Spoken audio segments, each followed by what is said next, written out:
Heidi here from Rain Country. God is good all the time. And I'm here today to talk about 5 points when it comes to food preservation. And some of these are based on questions I've got, and some of this is just to rehash a few things that I've talked about in previous videos, which I'll be linking to in the description box down below.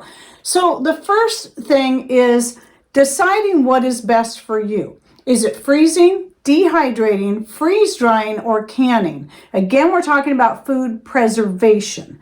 This can be foods that you buy and put up or foods that you grow and put up. It doesn't matter. So I did a video a couple years ago where I compared the benefits of dehydrating, freezing, and canning. I'll be linking to that one down below so that can get you started.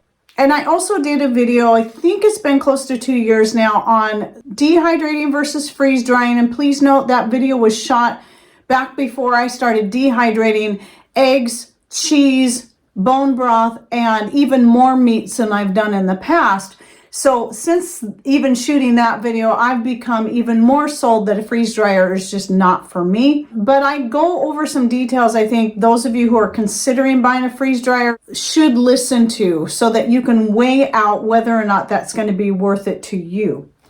Because for some people it is highly worth it, and it depends on who you are. But it's also important to know that there's a lot you can do that doesn't have to cost a lot of money. So if it's all about your pocketbook, going with dehydrating can be the least expensive way to get going, because you don't have to even buy a dehydrator. There's many ways you can dehydrate that don't have to cost you extra money, which I also cover in another video I did a couple years back that I'll link to down below if you'd like to learn about some different methods I pulled together, including the two main methods, electric and off-grid, that I use. And then I also have several other videos where I compare different things like dehydrated meat versus canned meat. Plus I have one on the benefits of home canned foods, the benefits of dehydrated foods, and I'll put all of those, it's going to be quite a few videos, in the description box down below. Again, the main point is just deciding what's best for you. It might be using all things. So I mostly freeze, dehydrate, and can, though I do purchase some freeze-dried foods, but to me those are only a luxury item just to have on hand. If it came right down to it and I couldn't afford to buy them at all, those are things I'd scratch out. And there are reasons why I choose, for a few things I will choose freeze-dried over dehydrated, but it's getting fewer and fewer and fewer as I go along. And I'll also link you to the recent video I did on how to use dehydrated foods, where I also talk a little bit about freeze-dried foods and ways that you can use those, and why in some cases they may be preferable to dehydrated. Point number 2, and this is a big one that comes up whenever you're talking about, well, food preservation of any kind. Like I covered in the freeze drying versus dehydrating video, a lot of people have believed the hype that freeze dried foods retain far more nutrients than dehydrated. But when you actually look into the details and learn more about it, you understand that's not always necessarily the case, because there's factors that usually the people that give you that information are trying to sell a product. They're either trying to sell you their freeze-dried goods, or they're trying to sell you a freeze dryer. But what they're not telling you is that comparison of freeze-dried to dehydrated that they do is dehydrating foods at a higher heat. And yes, in that case, you will definitely lose more nutrients in the dehydrated foods than you will in the freeze-dried foods. But if you're like me and you tend to dehydrate everything, even your meats, eggs, and milk, at lower temperatures, then you are still preserving most of the nutrients. And it is said that I don't know how true this is, but I've read it in a couple places that really surprised me, that dehydrating foods can actually preserve more nutrients than freezing, which I used to always think freezing preserved the most. But when it comes right down to it, it doesn't matter if the food has been canned, dehydrated, freeze-dried, or frozen. The amount of nutrients you're going to lose is going to also depend on how you're going to prepare it.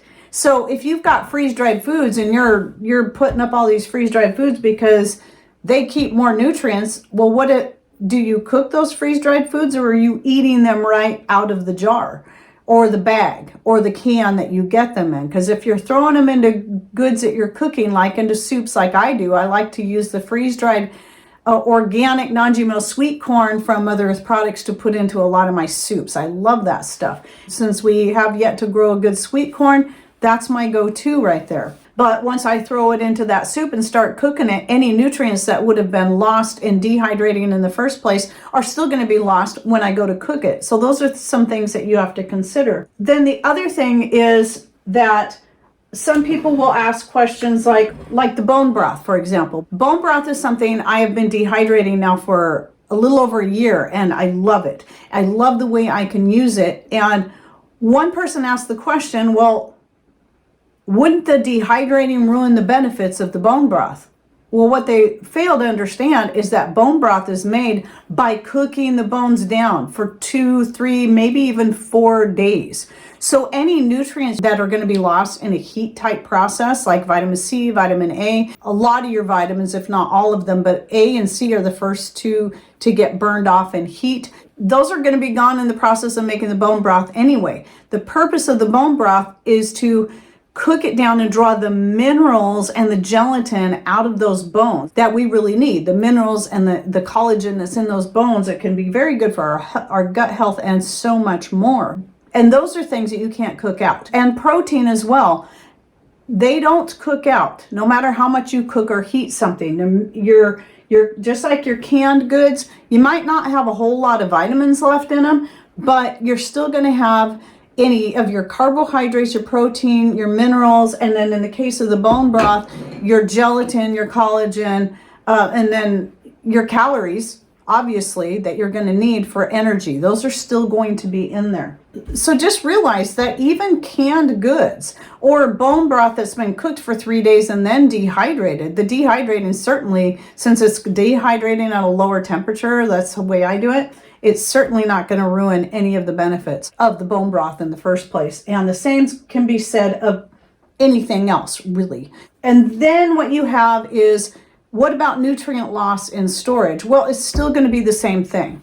So any of your goods that you're storing in there, if there's any vitamins left and you have it in glass jars and it's being exposed to light, then yes, you're going to lose more of those vitamins, but you're still not going to lose the minerals, the carbs, the calories, the protein, and the other things that I listed off there. Those are still going to remain intact. So it's not like years down the road, you open up a jar and there's absolutely nothing left in it. But with that said, the same can be, let's say you're one who invested in a freeze dryer and you're freeze drying a whole bunch of food because you know that's the best way you can preserve the nutrients. I will say freeze drying does preserve the flavor of a lot of things better than dehydrating. Not all things necessarily, but quite a bit of things. But if you're storing them in glass jars like this, and your glass jars are being exposed to light and you're not keeping them vacuum sealed, all the nutrients you may have saved by freeze drying are eventually going to be lost over time, especially if you're doing it because you're thinking that making the freeze dried foods and then putting them in jars, you're going to have a 25-year shelf life. Well, yeah, they're still going to be good 25 years later. So will your canned goods and your dehydrated goods, as long as your jars all stay sealed. But the amount of nutrients you're going to lose is going to be just the same if they're not stored in a dark, cool place as any of your other preserved goods. So these are all the things you have to consider. And that brings me to the next point, and that is point number 3 is about shelf life. Well, I already kind of touched on that, and we oftentimes will read, in fact, I did a video, I'll also link down below with many others I'm putting down there, about what do the best buy dates mean on your packages when you buy packaged foods. Well, the same applies to your home canned goods. A lot of places will say, oh, it's only good for 2 years or 1 year. Well, that's not true. If this jar here of green beans lost its seal and it sat back there for another several months, well, yeah, it wouldn't be any good. Then it would be rotten and it would need to be tossed out. But as long as this stays sealed, this jar's from 2021, it'll stay good for years. The thing that's going to happen in time, so usually when we're talking about a shelf life, it's in reference to the quality. So especially what I have found with dehydrated goods, certain dehydrated goods, not all, some dehydrated goods will lose their quality and flavor over time, even in a jar that stayed vacuum sealed. And I've discovered this with certain things like sliced citrus and banana in particular. Pretty much everything else I've kept back there and have didn't get into until years later has still been good, especially any of the greens I've done, like mixed greens, teas, herbs of various kind, were still good years later, especially if the jar stayed vacuum sealed. The vacuum sealing does preserve that flavor a lot longer. But I also know that any jars that get exposed to light a lot are the ones that are most likely to lose that quality over time. It doesn't mean they're spoiled. It just means they might not have the same flavor and aroma that they had when you first pack them up. And you'll see the same in your canned goods. So if you've got canned goods that are sitting in a pantry or sitting anywhere and they're getting any kind of light exposure through a window, you'll notice that over time the color will start to darken or even fade. I'm going to say this is my opinion based on my experience and what I've researched on myself, but I'll just go ahead and call it an opinion rather than a fact. I personally believe that as long as all your jars stay sealed or all your Mylar bags, your stuff will have an indefinite shelf life. It just might not have the same quality as it had when you packed it up, depending on how and where you're storing it. That's going to be the main thing that's going to affect the quality, whether or not that area is staying cool enough. It doesn't mean it's going to spoil. It just means, like fats can, if they don't stay cool enough, they can go rancid. Not all, but many fats can go rancid if they're not kept cool enough, which is 70 degrees tops is what they'll say. A lot of your canned, dehydrated, freeze-dried foods will not spoil at a higher temperature as long as your jars stay sealed. They just may lose their quality. So the heat and the light exposure are the two main things that will affect the quality. This particular video wasn't so much about freezing, just because a lot of us are trying to get away from having to depend on the electricity of the freezer, especially if the power goes out or whatever happens. We want to know we have a better way that we can preserve foods, that we don't have to worry about relying on power in that case. But freezing can be an excellent method for some things. In fact, right here, one of the things I always freeze, though you can dehydrate snow peas, my favorite way to preserve them is to freeze them. These I just pulled out and thawed out with a couple more jars because we have our friends coming over for dinner tonight, and I'm making a huge batch of chicken fried rice. So these are snow peas from my garden, and I'm going to be adding those to the stir fry. So I do still freeze quite a few things. I do still freeze some of the eggs from my chickens, though I dehydrate most of them now and powder them up and keep them in a raw form so I can use them in baking, as well as just making up a good scrambled egg. And I have a video on that if you're curious about that. So the fourth point is, sometimes I think we concern ourselves too much about a longevity shelf life, rather than learning how to simply rotate through what we have. So if we go back to the traditional way of doing things, whether it be they stored their meats in fat, they dehydrated, they canned, they did a salt cure, whatever it was that they did, this is, we're talking back before freeze dryers were even invented, people would rotate the food.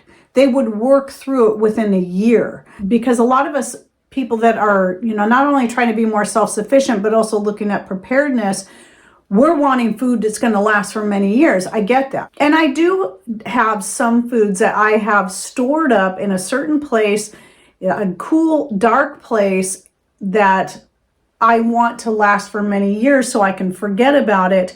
But eventually at some point, I've got to get to that food and rotate it. And so like my big buckets of grains, every now and then I got to rotate through those grains and not keep filling up the same bucket, but take down an older bucket, take the bucket that I emptied, and I'm talking about big 5, 7 gallon, even 10 gallon buckets, and fill them up with fresh grains or whatever, and then put those in the longer term storage and then work through the older grains that I pulled down. And that is something I really try to keep up on. And that goes for your canned goods, your dehydrated goods, your freeze-dried goods. It is always best to try to rotate through. Now me, when it comes to, like, say, the things that, especially the things I grow, like the green beans, I like to have 2 to 3 years worth of green beans canned up. And the reason for that is in case maybe next year I don't get a good harvest of green beans. I want to know I have plenty for a couple of years just in case we have a year, maybe 2 years in a row that are bad. But I'm not canning up green beans so that I can eat them 25 years later. That's not the point. Same thing with any of the freeze-dried foods that I have purchased and put up. Again, to me, those are more luxury items, and I don't use them a lot, but when I do, it's still working on rotating through those. To get the best quality out of any of your preserved foods, it is best to always rotate them instead of always thinking that, oh, I want this food put away for 25 years and forget about it and then just keep buying new food all the time. That's not the way it should be done. We need to learn to go back to the old-fashioned way of rotating through what we have. So, for example, when I can up a new batch of beans, and like I said, this is 2021 beans, but I have 2022 beans back there. Well, this was the easiest one to get to because every year when I can up more beans, all the green beans come out and get switched around so that the ones that I'm going to grab first are going to be the oldest ones. So I just finally, I think, used up my 2020 beans, and now I'm into 2021. It's work to do it that way. It's a lot easier just to keep the stuff in storage and forget about it and then just keep buying new stuff. But you're going to be better off and get more out of your food and better quality if you learn to rotate it and not worry so much about whether or not it's going to last you 25 years. The only time I see that being important is if you have, let's say, a bug out place and you're trying to put food storage in that, and it's not a place that you go to much, and maybe you've got a root cellar, you've got a shipping container, you've got whatever it is that you've got there, a bunker even. And yes, then in that case, you're going to want to look at putting up food that is going to have a longer life as far as quality and nutrition, but also it's going to matter how you store it. So it's not just about how it was preserved in the first place, but also how it was stored. Okay, the last point, and this is one that is a constant controversy about the meat. And it's kind of funny to me, and some people get a little irritated with me. So I'm going to go ahead and say this again, that this is my opinion. Please do your own research on what you think is best for you. What I'm sharing with you is based on my own experience and my own research. A lot of people are pushing this idea that you should only freeze dry meat. Well, what is really funny about that particular statement is that dehydrating meats has been the oldest method of preserving meats. People have been doing that for thousands of years. A lot of times they will cure it, they'll smoke it. There's various different ways of drying it, and the curing does help prevent bacterial growth and stuff. But I was reading methods of dehydrating from all over the world, talking about ancient cultures. Not all of them cured the meat. A lot of them just sun-dried the stuff and then put it into storage. But again, we're coming back to rotating. A lot of times that was to get them through the winter months or whatever months that they weren't getting meat. So it wasn't like they were trying to put it up in storage for 25 years. They're just trying to make it through a year. So to say that freeze drying is the only way to do it and you can't dehydrate meat is just plain silly when people have been doing it for thousands of years before freeze drying even came to be a thing at all. And especially since before freeze dryers became available to the public to be able to buy and do it themselves. So that thought, I'm just going to say again, is silly. Yes, you can dehydrate meats. All cultures all around the world have been doing it for a very long time.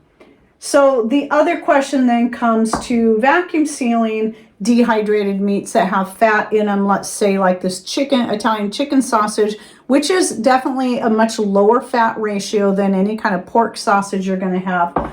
Or even this jerky that I made. This is from 2016, and this is a beef jerky, and there's fat in there. And some people will say you should never vacuum seal fats, because Botulism. That's always the biggest scare. Now, botulism is real. Yes, it is serious, but it is also, one thing that people forget to point out, incredibly rare. And if you actually even go do the research on the FDA, CDC, and find out how rare it actually is, it may surprise you. You're more likely to contract salmonella, botulism, and other such foodborne illnesses from store-bought goods than you are from your own home canned goods. Now, from experience, we have yet to get sick from anything that I have. And as you can see, 2015, and this isn't or 2016, and I had recently worked through, I think last year opened up a jar from 2014 of jerky and worked through it. Didn't get sick from it. Now, that doesn't mean it can never happen, but again, the chances are very rare. Now, here's the thing that you'll also find if you do your research is that vacuum sealing, and no, I can't remember the places I found this on because I don't always write it down or bookmark these places, but I know on 2 different university sites that were the extension sites that were about food preservation did talk about how vacuum sealing meats, whether it be in jars or in Mylar bags, will prevent them from going rancid. And the fats going rancid is far more likely to happen than the possibility of botulism. But again, I recommend you just do deep research into that for yourself. You have to decide what's best for you. I'm not going to tell you what's best for you. I'm just telling you what I do.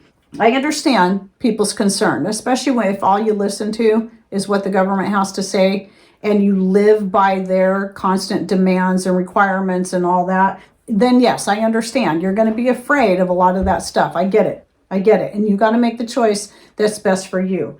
But here's something else you got to remember. It's as far as the fat, them talking about the fat, the botulism, it's always related to high fat foods when they say that. And yet you could go to the store and you can buy vacuum sealed nuts, and all nuts are high fat food, and many other things that are high fat that are vacuum sealed. You can also find jerky sitting in a plastic bag on a shelf in the store. And you have no idea how long that's been sitting there. How long was it sitting at a warehouse before it even got shipped to the store? And I know people will use this excuse, and I hear it all the time, and in my personal opinion, it's very silly. Well, because industrial is different than home. You'd probably be surprised to learn that typically the only difference between industrial, dehydrating, canning, and so on is the amount and the size of the equipment they're using. That's pretty much it. So, and I know people will argue on this, and yes, there could be some various different smaller differences, but mainly that's it. But coming back to this, if botulism concerns you, but you would still like the idea of dehydrating meats and putting them into storage like this and vacuum sealing, well, curing it, salt curing it, or some kind of brine like the jerky. Whenever I make jerky, I'm marinating it in a brine for at least a full day. And that's right there is part of what's preserving it and also preventing botulism growth. So that is something to keep in mind. You should not have to put your dehydrated meats in the freezer. What's the point then of dehydrating it? Well, yeah, it will take up less room in the freezer, but the whole idea is you're trying to make more room in the freezer and not having to put stuff back in. Now, I do have a jar of bone broth I keep in the freezer because I don't want to vacuum seal it between every use. So I just keep it in the freezer to prevent it from going rancid because I do leave the fat in the broth. And I'm afraid if I put it back in storage and I forget to seal it, and then I might forget about it, that it could go rancid. I've had that happen with where I had been working through some dehydrated turkey and then forgot about it, and it didn't get resealed, and it ended up going rancid, the fat in the turkey. But if I vacuum sealed it, that wouldn't have happened.